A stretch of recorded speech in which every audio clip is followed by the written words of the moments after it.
Hello friends, आप सभी को एमबीजीनियस चैनल की ओर से प्यार भरा नमस्कार। आज पुनः आपका दोस्त आप लोगों के बीच में प्रेजेंट हुआ है। आज की क्लास में हम लोग फेडरलिज्म की बात करेंगे जो चैप्टर चल रही है। पिछला क्लास में हम लोग पढ़े थे कि कौन कौन से ऐसे फीचर्स हैं जो इंडिया को एक फेडरल कंट्री बनाती है, और आज की क्लास में हम लोग पढ़ेंगे कि हमारी इंडिया एक फेडरल कंट्री है, परंतु हमारी इंडिया में फेडरलिज्म का प्रैक्टिस कैसे किया जाता है, उसका प्रैक्टिस कैसे किया जाता है, उसके बारे में आज हम पढ़ेंगे, समझेंगे। तो सबसे पहली बात है कि किसी भी फेडरल कंट्री के लिए मेन फीचर्स क्या होनी चाहिए, मेन मुद्दा क्या होनी चाहिए ताकि वह कंट्री एक फेडरल कंट्री कहलाए। तो कोई भी फेडरल कंट्री होती है तो उसके पास यह जरूरी है कि उसका संविधान होना चाहिए, उसके पास कॉन्स्टिट्यूशन होनी चाहिए।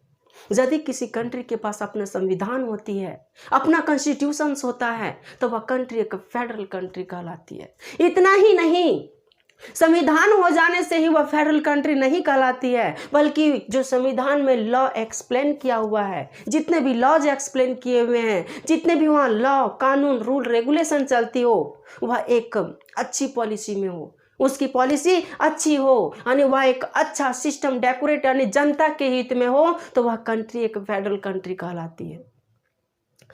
इसके अलावा भी और क्या होनी चाहिए? तो इसके अलावा भी यदि उस कंट्री में विभिन्न डाइवर्सिटी के लोग जो रहते हैं, विभिन्न रिलीजियंस के लोग रहते हैं, विभिन्न लैंग्वेज बोलने वाले लोग रहते हैं, यदि इन लोगों के बीच में एक दूसरे में भाईचारा के रूप में रहता है, तो वह कंट्री फेडरलिस्ट कंट्री कहलाती है, यानी एक फेडरल कंट्री कहलाती है। तो फेडरल कंट्री का इतना मुद्दा होनी चाहिए, यदि इतना उसके पास क्वालिटीज है तो वह कंट्री फेडरल कंट्री के कैटेगरी में शामिल हो जाता है।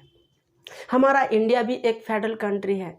तो बात रही कि हमारा इंडिया एक फेडरल कंट्री है, तो यहाँ प्रैक्टिस कैसे किया जाता है, कौन कौन से तरीका है जिसके माध्यम से हमारी इंडिया में फेडरलिज्म का प्रैक्टिस किया जाता है? तो बहुत सारे तरीके हैं, कई सारे सिस्टम्स हैं। उनमें से एक सिस्टम को आज हम पढ़ेंगे कि फेडरलिज्म का प्रैक्टिस कैसे किया जाता है। वह सिस्टम है लिंग्विस्टिक स्टेट। इसके बारे में पढ़ेंगे। तो सबसे पहली बात है कि जब कोई कंट्री आज़ाद होती है, जब किसी कंट्री को एक फेडरल कंट्री बनाया जाता है, या जब कोई कंट्री किसी दूसरे के चंगुल से आज़ाद होती है, तो उसमें बहुत सारे चेंजेज होते हैं।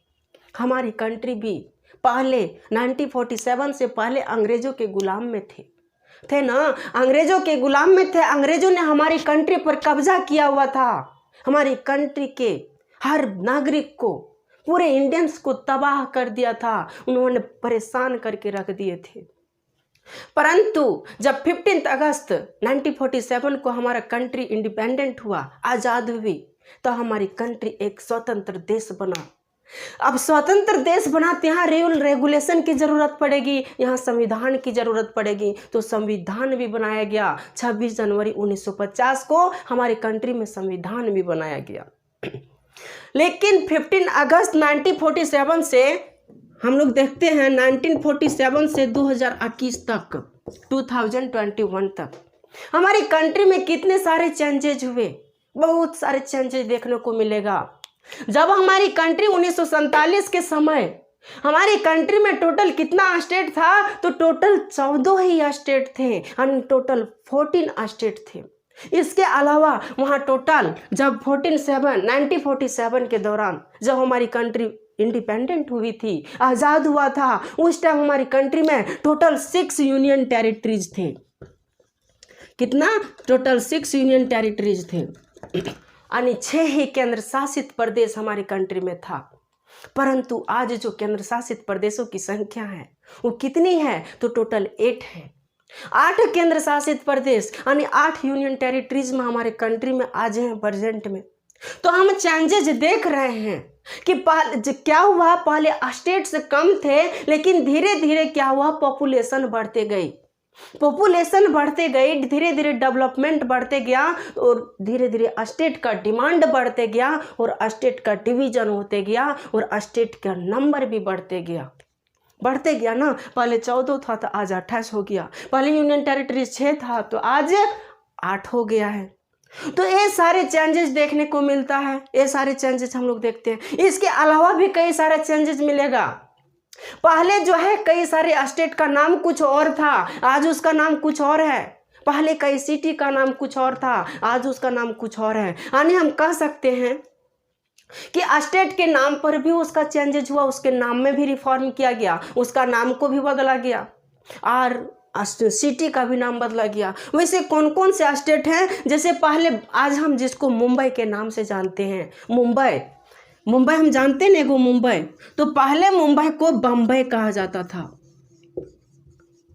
बम्बई। लेकिन इस बम्बई का नाम बदल करके क्या कर दिया गया? तो मुंबई कर दिया गया। आज इसको हम मुंबई के नाम से जानते हैं। एक और हमारा स्टेट है कलकत्ता, जिसको आज हम कोलकाता के नाम से जानते हैं, लेकिन उसका पहले का नाम कलकत्ता था। क्या था? तो कलकत्ता। आज उसको हम कोलकाता के नाम से जानते हैं। सिटी में यदि हम लोग देखते हैं तो मद्रास, जो पहले का नाम ओल्ड नेम उसका मद्रास था, लेकिन आज उसका नाम चेंजेस करके चेन्नई रख दिया गया है, यानी उसके नाम को बदल दिया। तो इस तरह से हम लोग देखते हैं कि स्टेट जब हमारा कंट्री आज़ाद हुआ 1947 से लेकर के 2021 तक कई सारे चेंजेस देखने को मिलेगा। स्टेट की संख्या बढ़ गई। पहले 14 स्टेट थे, लेकिन आज 28 स्टेट हैं। पहले 6 यूनियन टेरिटरीज थे, लेकिन आज 8 यूनियन टेरिटरीज है ना। तो बहुत सारे चेंजेस देखने को मिल रहा है। पहले किसी की स्टेट का नाम जो है, कई सारे स्टेट हैं जिसका ओल्ड नेम कुछ और था, लेकिन आज उसका नाम बदल करके कुछ और कर दिया गया। जैसे हम मुंबई को देखें, कलकत्ता को देखें, मद्रास को समझें, चेन्नई को समझें। तो ये सारी चेंजेस जो है 2021 तक हुआ, 1947 से लेकर के 2021 तक हुआ। इसके अलावा भी कई सारे चेंजेज हुए, रूल रेगुलेशन में भी कई सारे चेंजेज हुए।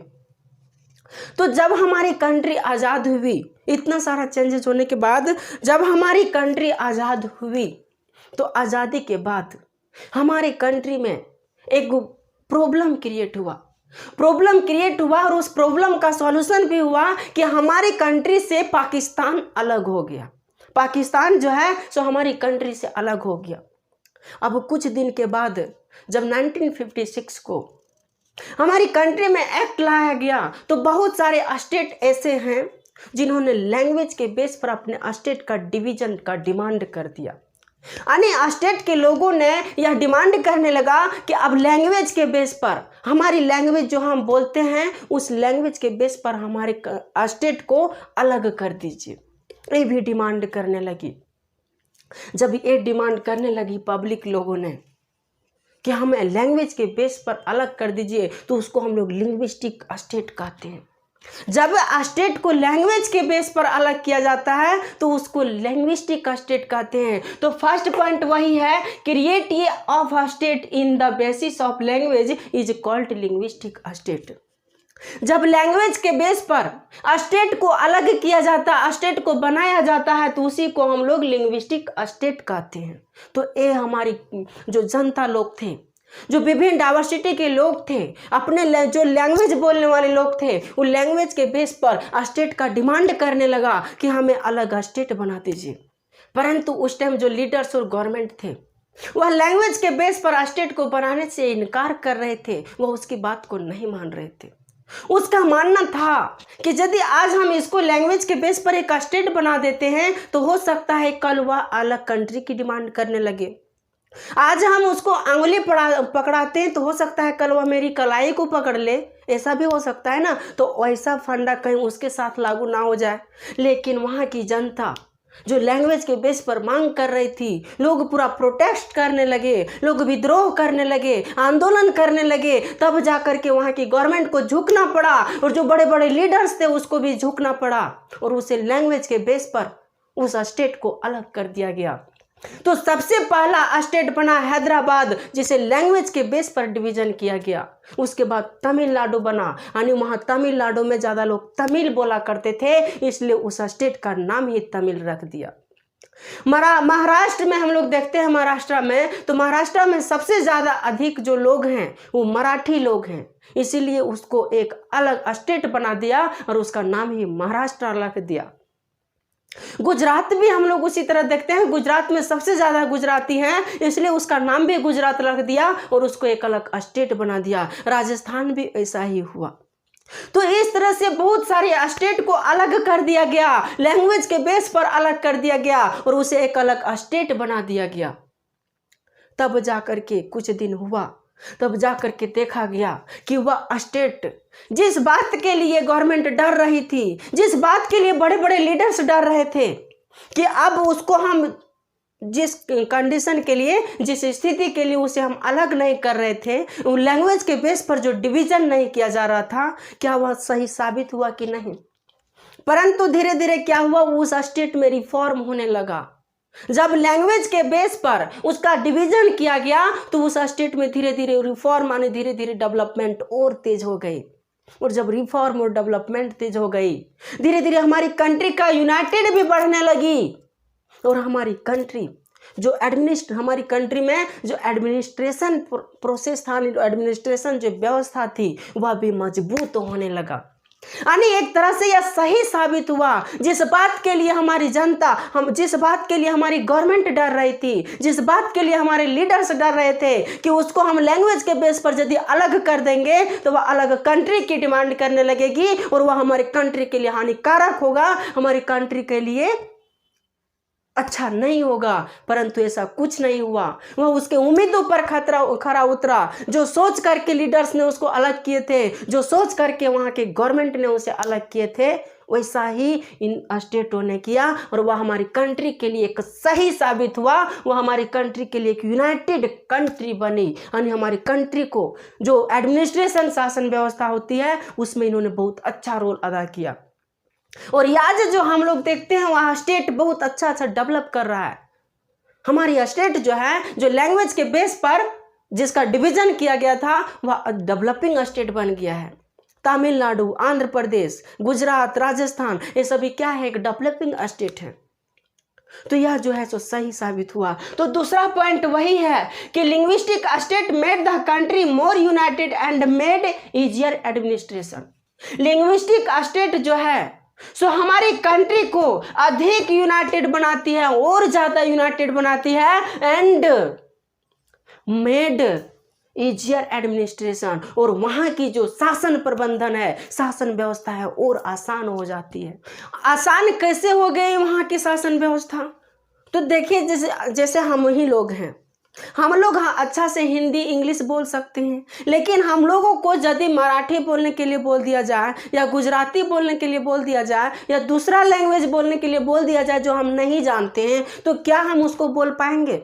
या दूसरा पर्सन कोई हम लोगों के साथ मराठी गुजराती वगैरह लैंग्वेज बोलते हैं तो क्या उसको हम समझ पाएंगे? नहीं समझ पाएंगे। हम लोग इंग्लिश हिंदी समझ सकते हैं, हम लोग खोरठा ठेठिया समझ सकते हैं, लेकिन दूसरे लैंग्वेज को नहीं समझ सकते।